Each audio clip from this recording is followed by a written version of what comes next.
सोचिए और अमीर बनिए। Think and grow rich. मूल संस्करण के लिए लेखक की प्रस्तावना। इस पुस्तक के हर अध्याय में धन कमाने के ऐसे रहस्य बताए गए हैं जिन्हें 500 से अधिक अति दौलतमंद लोगों की जिंदगी को सावधानीपूर्वक काफी वक्त तक विश्लेषण करने के बाद खोजा गया है। इन रहस्यों का ज्ञान आज से 25 वर्ष पूर्व एंड्रू कार्नेगी के माध्यम से ज्ञात हुए थे। जब मैं एक लड़का था तब कन्नी नामक उस वृद्ध व्यक्ति ने इन रहस्यों के बारे में मुझे बताया था। फिर वह कुर्सी में बैठ गए और अपनी चमचमाती हुई आंखों से ये देखने लगे कि मेरे अंदर पर्याप्त दिमाग है या नहीं, मैं उनकी बातों को समझ पा रहा हूँ या नहीं। जब उन्होंने देखा कि मैं उनकी बातों को समझ चुका हूँ तो उन्होंने मुझसे पूछा कि क्या मैं अगले 20 वर्ष, हाँ 20 वर्ष या फिर इससे अधिक उन पुरुषों, महिलाओं और संपूर्ण विश्व को देने के लिए तैयार हूँ या नहीं, जो इन रहस्यों के अभाव में असफल जीवन व्यतीत कर रहे हैं। मैंने सहमति में सर हिला दिया और मिस्टर कार्नेगी के सहयोग द्वारा मैंने अपने इस वादे को पूरा किया। इस पुस्तक में वे रहस्य हैं जो हजारों सफल लोगों के जीवन के हर पहलू को देखकर ज्ञात हुए हैं। एंड्रू कार्नेगी का वह जादू भरा सूत्र जिसने उनका भाग्य बदल दिया, हर उस व्यक्ति तक पहुंचना चाहिए जिसके पास ये खोजने या फिर जानने के लिए वक्त नहीं है कि कोई व्यक्ति दौलतमंद कैसे बनता है। उन्होंने सोचा कि शायद वह इन नियमों की जांच पड़ताल करके लोगों तक इस रहस्य पहुंचा सकेंगे जिन्हें इसकी सख्त जरूरत है। उन्हें इस बात का विश्वास था कि इन रहस्यों को स्कूल और कॉलेजों में पढ़ाया जा सकता है और अगर इस ज्ञान को अच्छे तरह से पढ़ाया जाए तथा स्कूल की शिक्षा में सम्मिलित कर लिया जाए तो स्कूल में विद्यार्थियों को कम समय बिताना पड़ेगा। चार्ल्स एम श्वाब और उनके जैसे कई नौजवानों के साथ उनके अनुभवों ने मिस्टर कार्नेगी की इस बात को पुख्ता कर दिया कि स्कूलों में जो कुछ भी पढ़ाया जाता है उसका व्यापार और संपत्ति कमाने से दूर दूर तक कोई लेना देना नहीं है। अंत में वह एक निर्णय पर पहुंचे कि अगर इन रहस्यों को लोगों तक पहुंचाया जाए तो अन्य लोग भी उतने ही सफल हो सकते हैं। उनकी इस कोचिंग ने कई लोगों के भाग्य बदल दिए।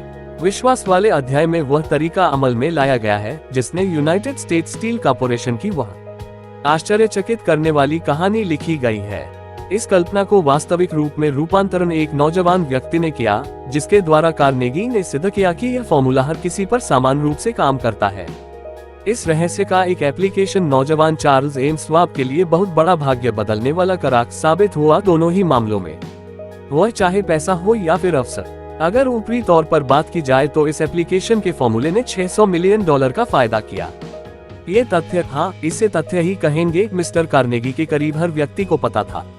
आपको ये जानना जरूरी है कि यह पुस्तक तब आपको बहुत फायदे दे सकती है जब आपको पता हो कि जिंदगी में आपको क्या चाहिए। 20 वर्ष के प्रैक्टिकल टेस्ट के बाद इन रहस्यों को 1 लाख से ज्यादा महिला और पुरुषों ने अपने निजी लाभों के लिए उपयोग किया।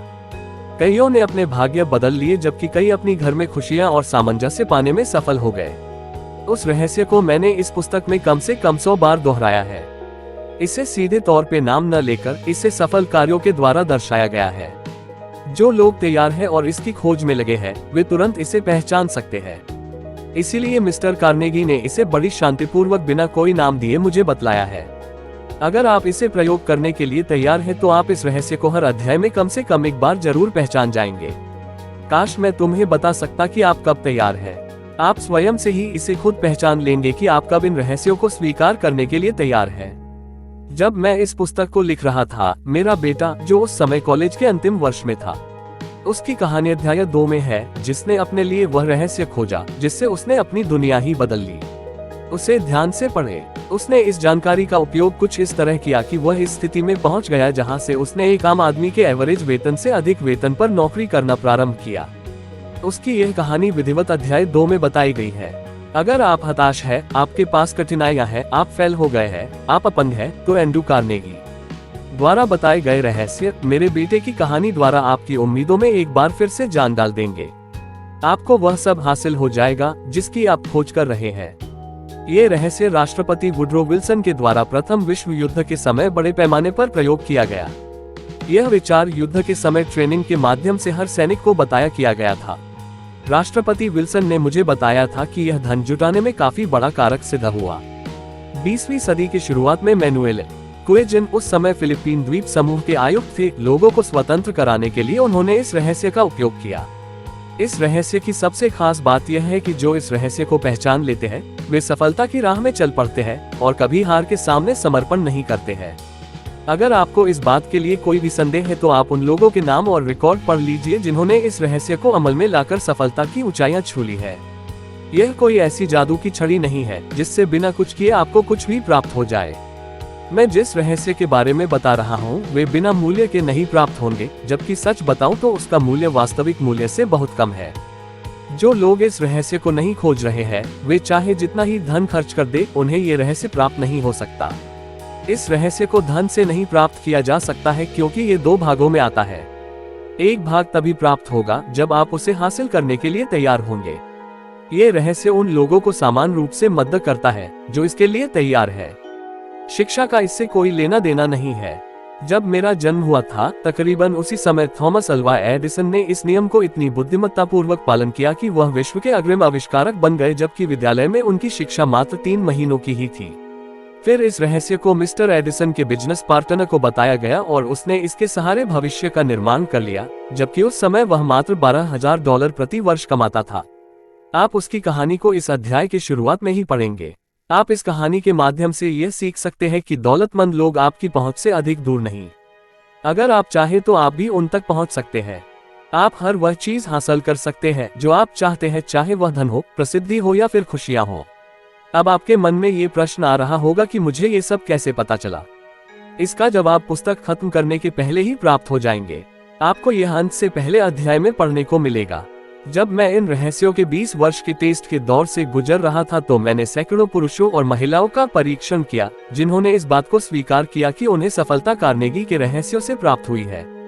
Henry Ford, Theodore Roosevelt, William Wrigley, John Wanamaker, James J Hill, Wilbur Wright, William Jennings Bryan, Woodrow Wilson, इलिया Howard Taft, Elbert H Gary, King Gillette, Alexander Graham Bell, John D Rockefeller, Thomas से Edison, F W Woolworth, Clarence Darrow, ये नाम उन सैकड़ों जाने माने लोगों में से कुछ नामों को ही दर्शा रहे हैं। अमेरिकी लोग जिनकी उपलब्धियां चाहे वे आर्थिक हो या फिर कोई और उपलब्धि, उन व्यक्तियों ने इस बात को सिद्ध किया है कि वे इन नियमों को समझकर अमल में लाकर ऊंचाइयों को छूते हैं। मैं जिन सफल लोगों को जानता हूँ सभी ने इस रहस्य को अमल में लाकर सफलता को अपने द्वार पर बुलाया है। मैंने कभी ऐसे सफल व्यक्ति को नहीं देखा जो इन रहस्यों को जाने बिना दौलतमंद बन गया हो। इन बातों को ध्यान में रखकर मैं इस निर्णय पर पहुंचा कि ये रहस्य उससे कहीं ज्यादा महत्वपूर्ण है, जिसे लोकप्रिय रूप से शिक्षा कहा जाता है। अच्छा, एक बात बताएं, शिक्षा क्या है? जहां तक शिक्षा का सवाल है, स्कूल की शिक्षा इन सभी लोगों ने कम ही अर्जित की थी। जॉन वनमेकर ने एक बार बताया था कि उन्हें स्कूली शिक्षा इतनी ही हासिल हुई है जितना स्वचालित यंत्र को पानी की आवश्यकता होती है। हेनरी फोर्ड ने तो 10वीं तक पढ़ाई नहीं की।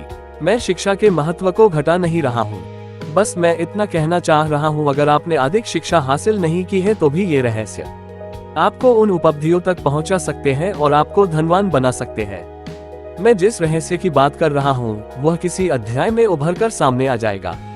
ये तभी होगा जब आप उन्हें प्राप्त करने के लिए तैयार है। जैसे ही वे आपके सामने आए, चाहे वह पहला अध्याय हो या फिर अंतिम, थोड़ी देर ठहरिए और उस वक्त का आनंद लीजिए।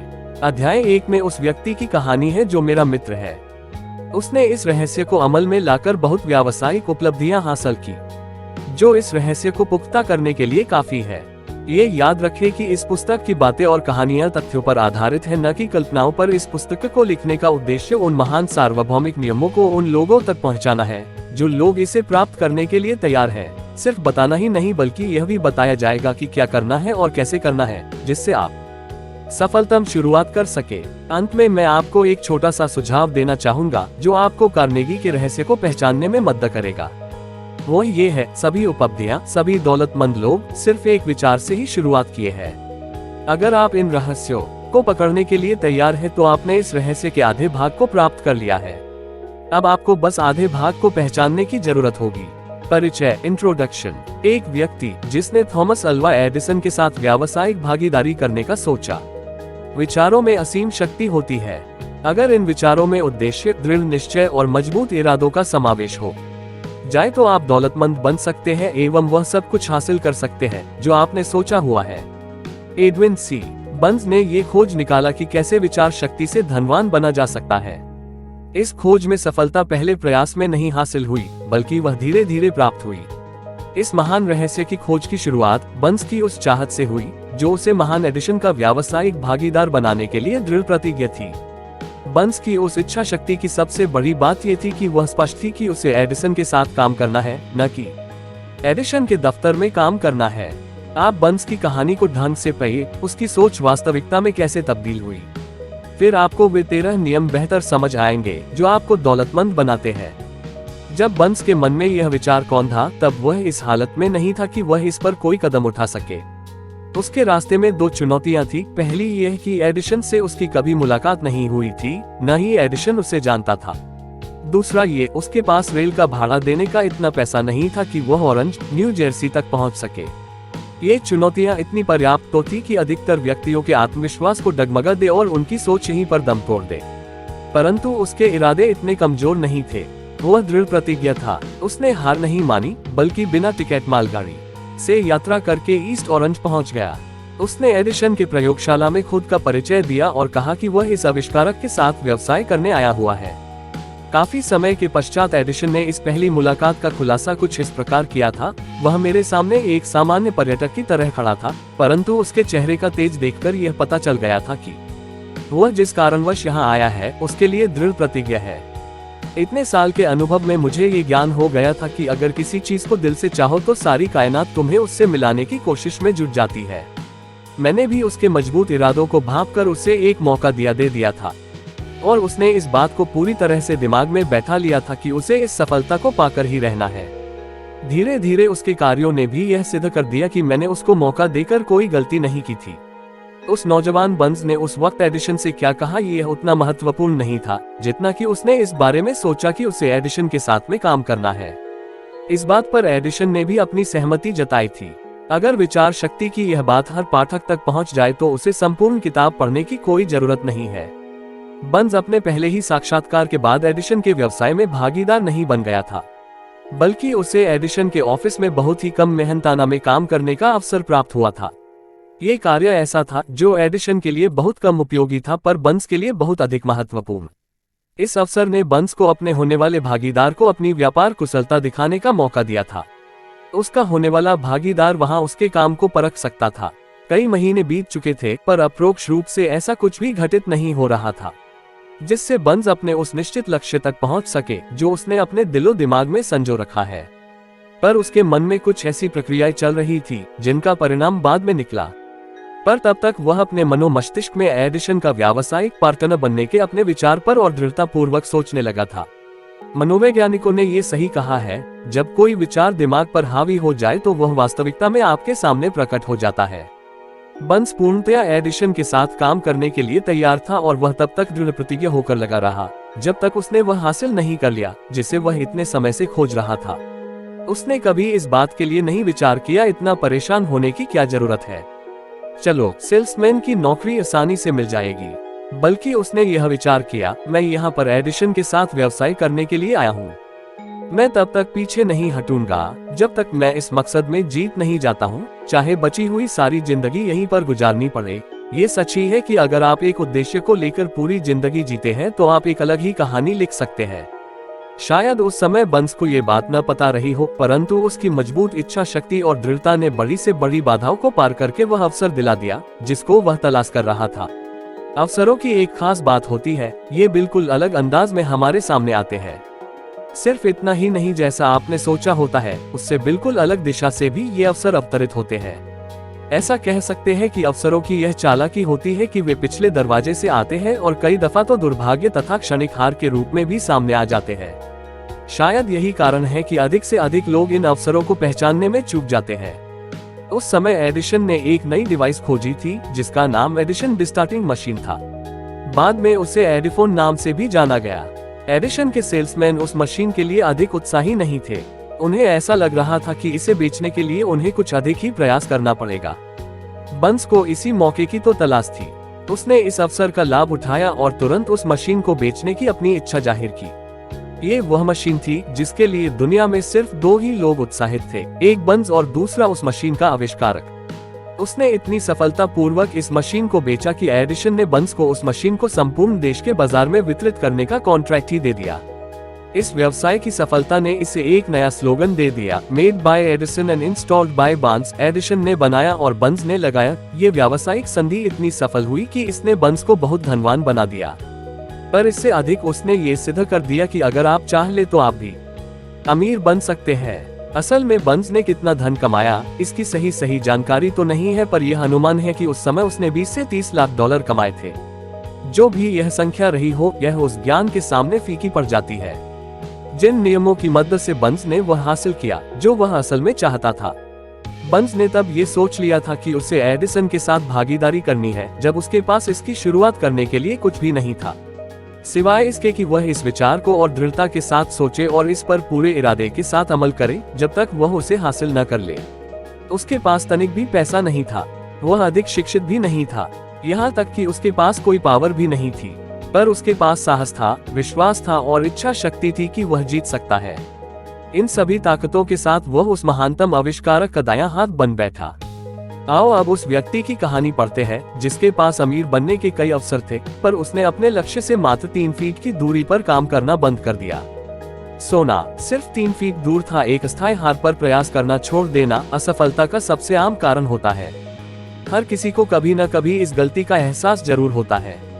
R.U. डर्बी, जो बाद में देश के सफलतम बीमा एजेंट बने, वह अपने अंकल की यह कहानी बताते हैं कि उस समय सोना के पीछे लोग पागल थे। तब उनके अंकल को भी अन्य व्यक्तियों की तरह सोना का भूत सवार हो गया था और वह पश्चिम की तरफ सोना खोजने और अमीर बनने निकले। उन्होंने कभी यह नहीं सुना था कि दिमाग सबसे बड़ा सोना का निर्माता है, न कि जमीन। वह खुदाई करने के लिए निकल पड़े। बेशक यह मुश्किल था, पर सोना की उनकी भूख निश्चित थी। कई हफ्तों के मजदूरी के बाद उन्हें एक चमचमाता हुआ अयस्क प्राप्त हुआ। उन्हें इस अयस्क को बाहर निकालने के लिए मशीन की जरूरत पड़ी, जिसके लिए वह तुरंत अपने घर विलियम्सबर्ग, मैरीलैंड वापस आ गए। अपने रिश्तेदारों और पड़ोसियों को इस सफलता के बारे में समझाया। उनकी बातों ने सबको सम्मोहित कर लिया तथा सभी ने मिलकर पैसा इकट्ठा किया और उस मशीन को खरीदकर उसी खान में भेज दिया। डर्बी और उसके अंकल फिर से उसी खान में काम करने पहुंच गए। जब उस चमचमाती धातु की पहली खेप गलाने और शुद्धिकरण के लिए भेजी गई तो उसका परिणाम देखकर उन्हें इस बात का विश्वास हो गया कि कोलोराडो की सबसे बड़ी खान उनके पास ही है। उनकी उम्मीदें तूफान की तरह दिन प्रतिदिन बढ़ती जा रही थी।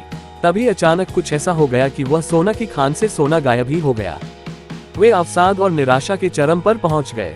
उन्हें उस खान में कहीं सोना दिखा ही नहीं। वह उस सिरा को पाने के लिए कुछ प्रयास किए, पर सफलता हाथ न लगी। अंततः उन्होंने उस मशीन को बेच देने का निर्णय ले लिया। उन्होंने एक कबाड़ी को सिर्फ कुछ $100 में उस मशीन को बेचकर घर वापस आ गए। सुना होगा कि कुछ कबाड़ी सच में बेवकूफ होते हैं, पर वह व्यक्ति उनमें से एक नहीं था। उसने दिमाग लगाया और एक खनन इंजीनियर को उस खान दिखाने के लिए बुलाया। उसने ये देखकर अनुमान लगाया कि सोना का सिरा सिर्फ 3 फीट नीचे पाया जा सकता है, जहां से डर्बी और उसके अंकल ने खुदाई रोक दी थी। वास्तविकता में हुआ भी वही। वह कबाड़ी उस खान से निकले अयस्क की वजह से करोड़पति बन गया था, क्योंकि वह जानता था कि किसी कार्य को छोड़ने के पहले किसी विशेषज्ञ का मशविरा लेना जरूरी होता है। उस मशीन की खरीदने के लिए रिश्तेदारों और पड़ोसियों से पैसा लिया गया था, जिसका भुगतान डर्बी ने किया था, क्योंकि उन लोगों को उस नौजवान पर विश्वास था।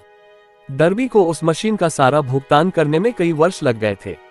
इतनी हानि होने के पश्चात वह इस गम से तब निकल पाया जब वह एक बीमा कंपनी में बीमा एजेंट बन गया और उसे पता लग गया कि इच्छा शक्ति के दम पर सोना बनाया जा सकता है। वह उस घटना को भूला नहीं था जिसने उसकी जिंदगी बदल दी। वह असीम दौलत से मात्र 3 फीट की दूरी पर प्रयास करना छोड़ दिया था। डर्बी को उस अनुभव से बहुत लाभ हुआ। उसे पता चल गया था कि किसी की न का मतलब न हो यह जरूरी नहीं। उसने अपने कार्य को बीच में छोड़ने की आदत को हमेशा के लिए छोड़ दिया था और उसने ये तय कर लिया था कि उसे कोशिश तब तक करनी है जब तक सोना न निकल आए, यानी जब तक व्यक्ति हाँ न कह दे। सफलता का रास्ता कुछ अस्थायी सफलताओं से होकर गुजरता है। अधिकांश लोग काम को बीच में ही एक असफलता के बाद छोड़ देते हैं। उन्हें पता होना चाहिए कि असफलता सिर्फ एक विलंब है, हार नहीं। लगभग 500 अमेरिका के सफलतम व्यक्तियों ने ये स्वीकार किया है कि उन्हें सफलता तब मिली जब हार उनके बिल्कुल नजदीक थी। असफलता इस मामले में बहुत चालाक है। वह लोगों के मन भटकाने के लिए अक्सर तभी आती है जब सफलता बहुत नजदीक होती है।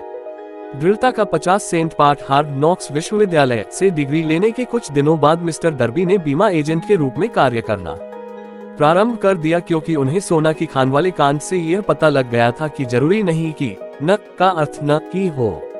एक दोपहर वह अपने अंकल के गेहूं पीसने वाली पुरानी मशीन मिल में बैठे हुए थे। उनके अंकल के पास बहुत जमीन थी, जिसके आसपास उन खेतों में काम करने वाले मजदूर रहा करते थे। डर्बी को बैठे हुए कुछ देर ही हुए थे कि तभी धीरे से दरवाजा खुला और एक मजदूर की छोटी सी बच्ची अंदर घुस आई तथा दरवाजे के ठीक बगल में खड़ी हो गई। अंकल ने उसकी ओर देखा और बड़ी तेज गुर्राते हुए बोले, तुझे क्या चाहिए? उस बच्ची ने बड़ी मासूमियत से जवाब दिया, मेरी मम्मी ने अपने 50 सेंट मंगाए हैं। मैं नहीं दूंगा, अंकल ने चिल्लाते हुए जोड़ा, दफा हो जाओ यहाँ से। ठीक है, उस लड़की ने जवाब दिया, पर वह कहीं नहीं गई। फिर अंकल अपने काम पर लग गए। काम में इतना तल्लीन हो गए कि उन्हें पता ही न चला कि वह लड़की अभी भी खड़ी थी। कुछ देर जब उन्होंने पलट कर देखा तो उस बच्ची को खड़ा पाया। वह फिर से चिल्लाए, जाती हो यहाँ से या फिर मैं भगाऊं? उस लड़की ने फिर से यह जवाब दिया, ठीक है, पर उस जगह से हिली तक नहीं। अंकल अनाज की बोरी को मिल में डालने जा रहे थे, पर उन्होंने उसे रखकर एक लोहे का डंडा उठाया और उसे लेकर ऐसा भयानक चेहरा बनाकर चल दिए जैसे उसे आज मार ही डालेंगे। डर्बी की सांसें रुक गई थी। उन्हें ऐसा महसूस हुआ जैसे वह आज अपने सामने एक बच्ची की हत्या देखने जा रहे हैं। उन्हें पता था कि उनके अंकल बड़े गुस्सैल और निर्दयी व्यक्ति है। जैसे ही अंकल उस बच्ची के नजदीक पहुंचे, वह लड़की अपनी जगह से एक कदम आगे बढ़ आई और अंकल के नजरों से नजर मिलाते हुए दृढ़ता पूर्वक बोली, वह पैसे मेरी मम्मी के हैं, उन्हें दे दो। अंकल वहीं पर रुक गए। उस बच्ची को 1 मिनट तक घूरते रहे, फिर धीरे से उस रॉड को नीचे जमीन पर फेंक दिया और अपने जेब में हाथ डालते हुए आधा डॉलर निकालकर उस बच्ची को पकड़ा दिया। उस बच्ची ने वह पैसा लिया और बिना नजर हटाए जाने लगी। उसके जाने के पश्चात अंकल एक बक्सा नुमा चबूतरे के ऊपर बैठ गए और खिड़की से आसमान की तरफ 10 मिनट तक निहारते रहे और शायद इस घटना के बारे में सोचते रहे। मिस्टर डर्बी भी यही सोच रहे थे। उन्होंने पहली बार ऐसा देखा था कि खेतों में काम करने वाले किसान की बेटी ने अपने से बहुत बड़े और ऊंचे व्यक्ति का इतने दृढ़ता पूर्वक या फिर साहस के साथ सामना किया। आखिर उसने ऐसा क्या कर दिया कि उनके अंकल का सूर्य के समान क्रोध चंद्रमा के समान शांत हो गया था? इस बच्ची के पास आखिर ऐसा कौन सा जादू था जो उसने इतने बड़े व्यक्ति पर चला दिया? डर्बी का दिमाग इन्हीं प्रश्न के चारों तरफ घूम रहा था, पर उन्हें कोई ठीक जवाब नहीं मिल रहा था। जानते हो, डर्बी ने उस असामान्य घटना के बारे में लेखक को उसी पुरानी मिल में ले जाकर बताया था, ठीक उसी जगह पर जहां उसके अंकल बैठकर खिड़की के बाहर झांकते हुए आसमान की तरफ देख रहे थे। हम लोग उसी पुरानी मिल में खड़े थे जो अब किसी काम की नहीं रह गई थी, और डर्बी ने फिर से उसी को दोहराते हुए प्रश्न कर बैठे, आखिर उस बच्ची के पास ऐसे कौन सी विचित्र शक्ति थी जिसने मेरे अंकल के इरादों को एकदम से बदल दिया? इस प्रश्न का जवाब इसी किताब में एक सिद्धांत के रूप में बताया गया है। इसका जवाब विस्तृत और संपूर्ण देने की कोशिश की गई है। इस सिद्धांत में पूरी जानकारी है जिसको ठीक उस बच्ची की तरह कोई भी व्यक्ति अमल में ला सकता है। अपने दिमाग को चौकन्ना कर लीजिए और यह पढ़ने का प्रयास कीजिए कि आखिर वह कौन सी विचित्र शक्ति थी जिसने उस बच्ची का बचाव किया था। अगले अध्याय में आपको इस असीम शक्ति की एक झलक दिखाई पड़ेगी। किताब में कहीं न कहीं आपको ये पता लग जाएगा कि इस असीम शक्ति का अपने लाभ और जरूरत के लिए कैसे प्रयोग करना है। इस शक्ति की जानकारी अगले अध्याय में भी हो सकती है या फिर उसके बाद वाले में भी। यह एक अकेले विचार के रूप में भी आ सकता है या फिर किसी प्लान या फिर उद्देश्य के रूप में भी। फिर से आपको अपने भूतकाल में जाना पड़ सकता है जब आपने कुछ खोया था, आप हताश हुए थे। अब इस शक्ति को जानने के बाद वह वस्तु फिर से हासिल कर सकते हैं जो आपने खोया था। मैंने डर्बी को ये बताया कि उस बच्ची ने बेरातन उस शक्ति का इस्तेमाल किया था। तभी श्रीमान डर्बी के मन में उनके 30 वर्ष की सफलतम बीमा एजेंट की राह एक फिल्म की भांति चल पड़ी। उन्हें यह एहसास हो गया कि बीमा एजेंट के रूप में सफलता किसी कागज पर मिली डिग्री की वजह से नहीं थी, बल्कि वह उस एक अमूल्य पाठ की वजह से थी जो उस बच्ची से उस दिन उन्होंने सीखा हुआ था। श्रीमान डर्बी ने ये बताया, जब कभी कोई संभावना क्षीण होती नजर आती है या फिर मेरे बीमा करने की संभावना कम हो जाती है, तभी मेरे मन में उस बच्ची का चेहरा याद आता है जो अपने बचाव में डटी रही। फिर मेरा मन खुद कहता है, असल में न का अर्थ न नहीं होता है। आपको नहीं पता होगा कि मेरे सबसे अधिक बीमा खरीदार वही लोग हैं जिन्होंने पहली दफा न कहा था। उसने याद किया कि वह सोना प्राप्त करने से मात्र 3 फीट पहले ही रुक गया था, पर उस अनुभव ने उसे सफल होना सिखा दिया। उसने डर्बी को ये सिखा दिया कि सफलता उन्हें मिलती जो सफलता के लिए प्रयास करते हैं, बल्कि सफलता उन्हें मिलती है जो सफलता पाने तक प्रयास करते हैं। श्रीमान डर्बी और उनके अंकल, उस मजदूर की बेटी और सोना की खान, ये तीनों कहानियां निसंदेह हर उस व्यक्ति को पढ़नी चाहिए जो जीवन बीमा एजेंट के रूप में अपनी जिंदगी संवारना चाहते हैं।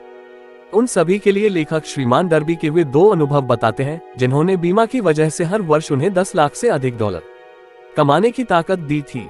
जिंदगी विचित्र है और आसान भी। कभी उतार मिलता है, कभी चढ़ाव, कभी सफलता हाथ लगती है और कभी असफलता, कभी प्रसन्नता मिलती है, कभी निराशा। पर इन सभी से हमें कुछ ना कुछ सीखने को जरूर मिलता है। डर्बी को ही देख लीजिए, 2 वाक्यों ने उनकी जिंदगी बदल दी। असल में उन्होंने उन असफलताओं को ऐसे ही नहीं जाने दिया, बल्कि उनका अध्ययन किया और उसमें से उन्हें जीवन के कुछ रहस्य मिले। परंतु विडंबना यह है कि कोई असफलता चाहता ही नहीं है। लोगों पता होना चाहिए कि असफलता के अनुभव से ही सफलता का द्वार खुलता है। कई दफा असफलता ही हार को जीत में बदलने का अनुभव देती है। यही सिखाती है कि आखिर बाजीगर कैसे बना जाए।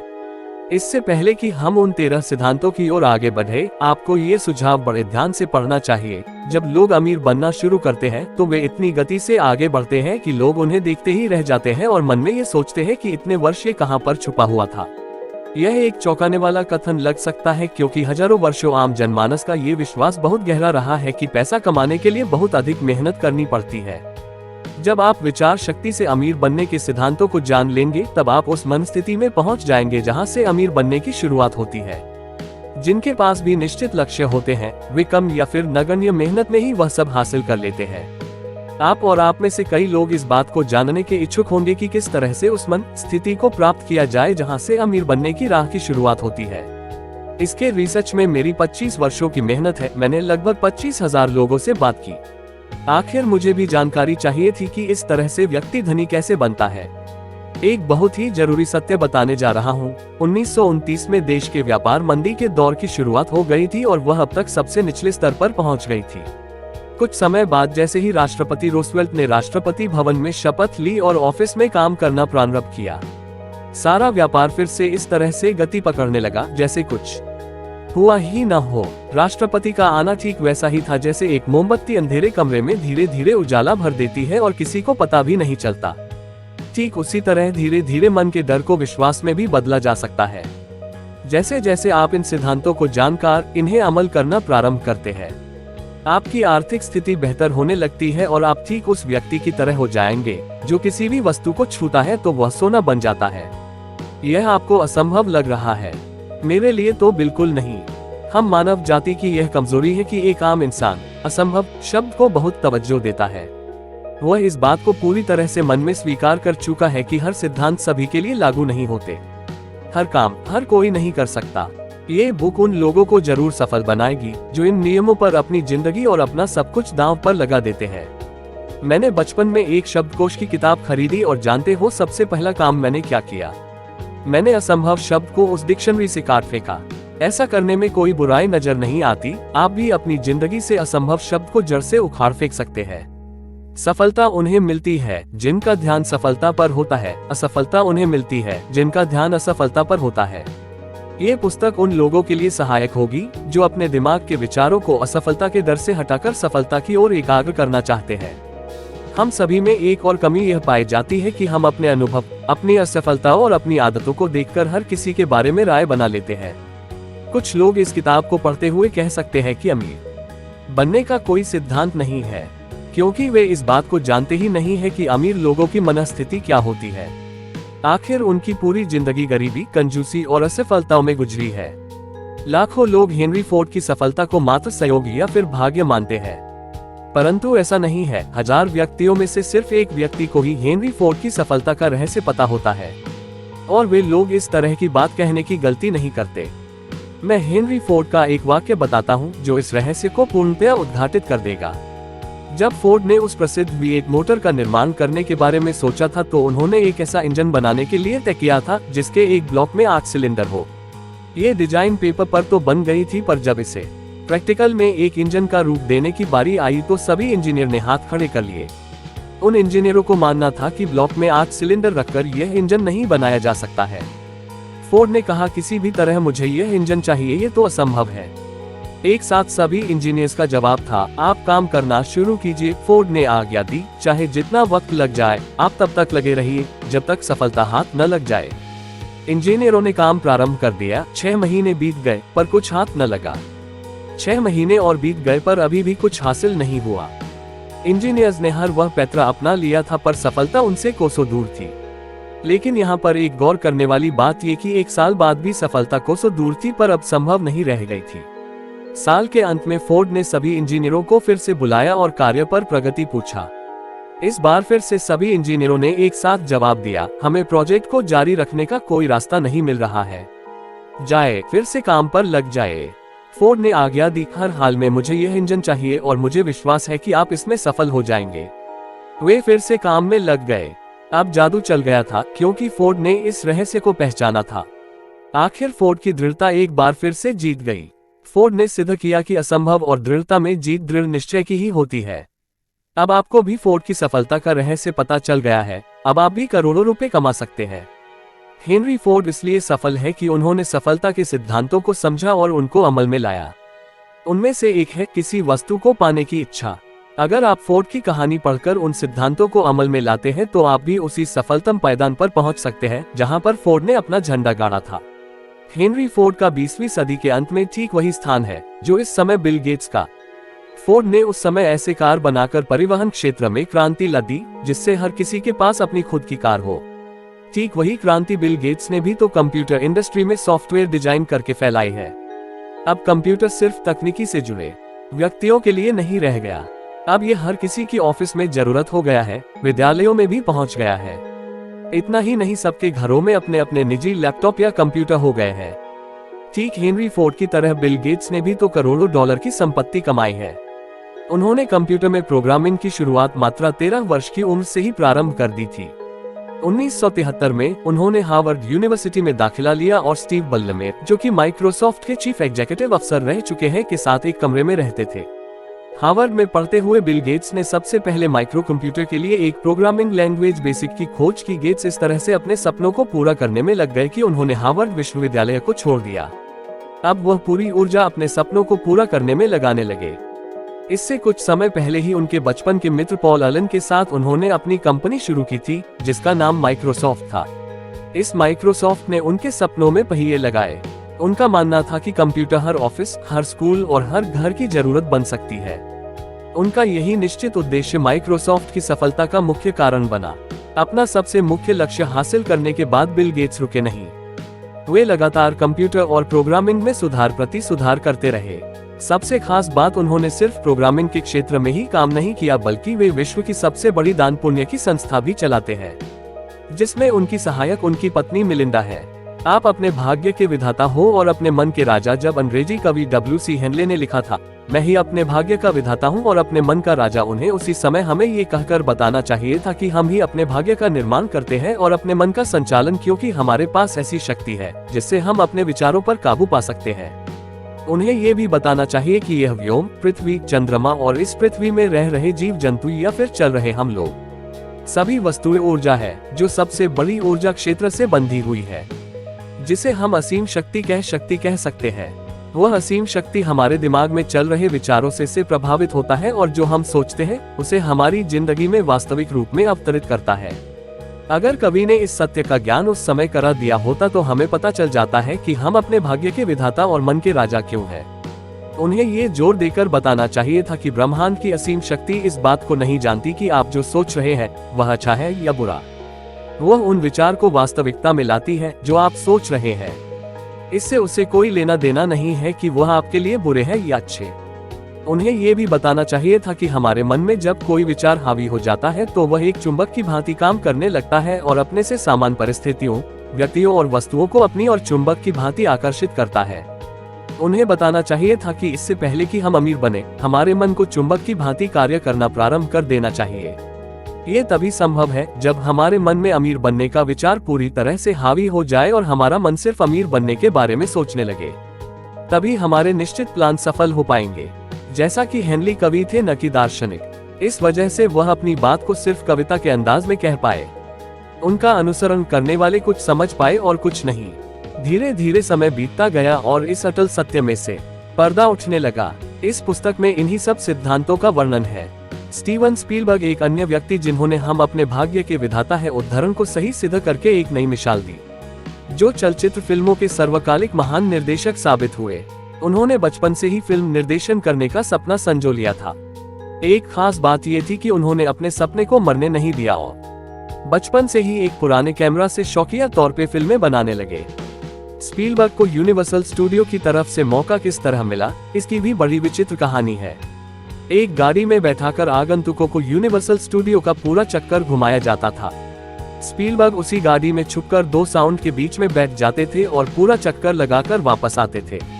जब वह वापस गेट के पास आते तो उनकी यह आदत थी कि पहरेदार से 2-4 गप्पे जरूर लड़ा लिया करते थे।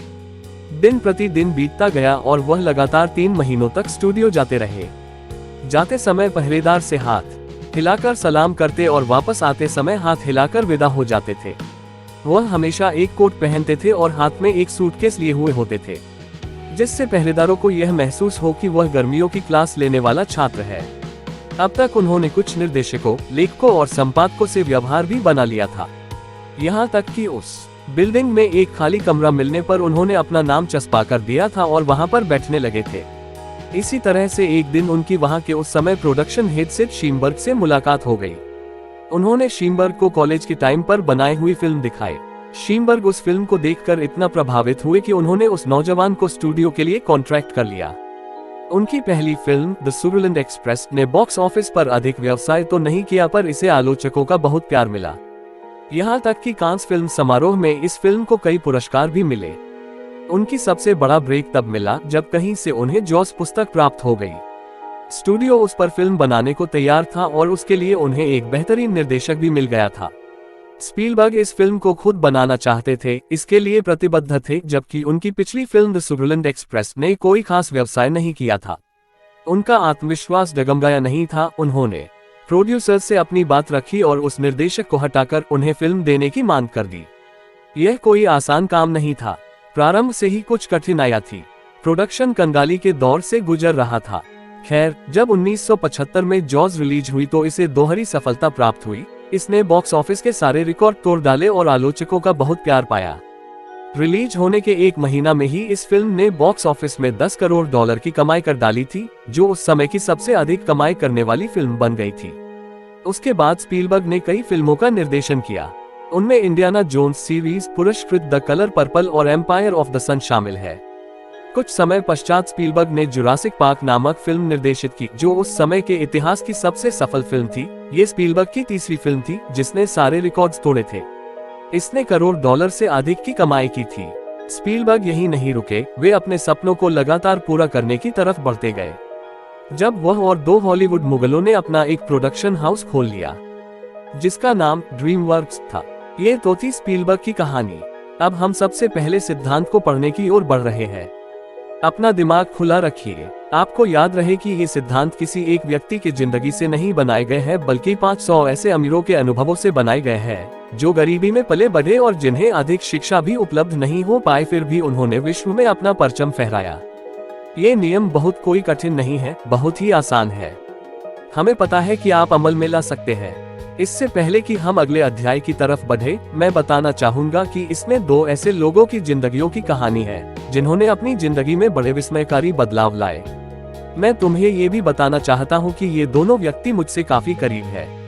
एक मेरा ऐसा करीबी दोस्त है जिसे मैं 25 सालों से जानता हूँ और दूसरा मेरा बेटा है। इन 2 व्यक्तियों की अचंभित कर देने वाली सफलता में अगले चैप्टर में बताए गए सिद्धांत का बड़ा योगदान रहा है।